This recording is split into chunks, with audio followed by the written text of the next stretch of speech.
எண்ணெய் ஊற்றிக்கலாம். எண்ணெய் காஞ்சதுக்கப்புறம் கடுகு போட்டுட்டு அப்புறம் கருவேப்பிலை,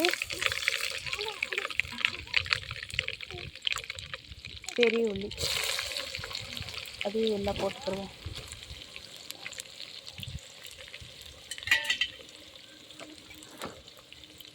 நல்லா கிண்டி விட்டுக்கலாம்.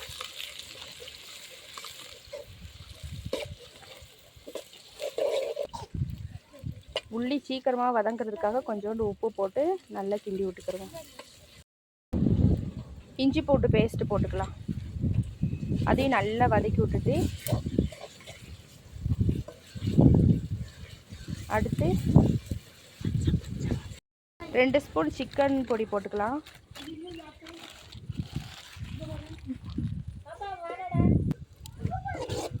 நல்லா மிக்ஸ் பண்ணிக்கலாம்.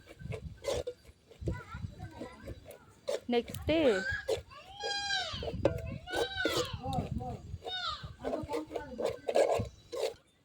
அடுத்து வத்தப்பொடி எல்லாம் போட்டுக்கலாம். வத்தப்பொடியெல்லாம் போட்டு நல்லா மல்லிப்பொடி, அடுத்து மல்லிப்பொடி போட்டுக்கலாம். மல்லிப்பொடி போட்டு நல்லா மிக்ஸ் பண்ணிக்கிட்டு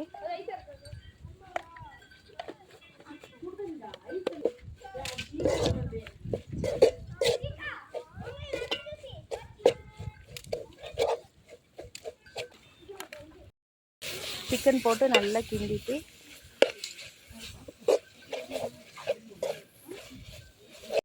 உப்பு தேவையான அளவு போட்டு அதையும் நல்லா மிக்ஸ் பண்ணிக்கலாம். லாஸ்ட்டாக தக்காளியை போட்டுக்கிடுவோம். அதையும் நல்லா மிக்ஸ் பண்ணி விட்டுட்டு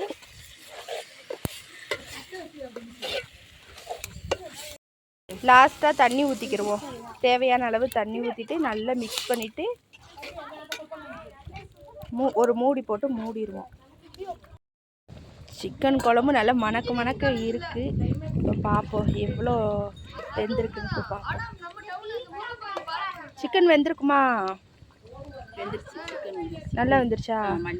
சரி, மல்லித்தலை நல்லா போட்டுக்கிறோம். அப்போ நல்லா வாசனையாக நல்லா டேஸ்ட்டாக இருக்கும் சாப்பிட்றப்போ.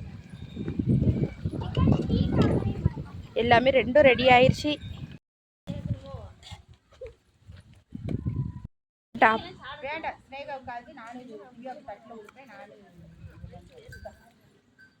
சாப்பிடுங்க. சாப்பிட்டுட்டு சாப்பாடு எப்படி இருக்குன்னு பார்த்து சொல்லுங்கண்ணே.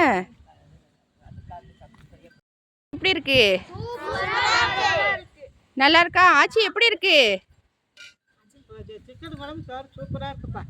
சரி. பில்லா நல்லா இருக்கா?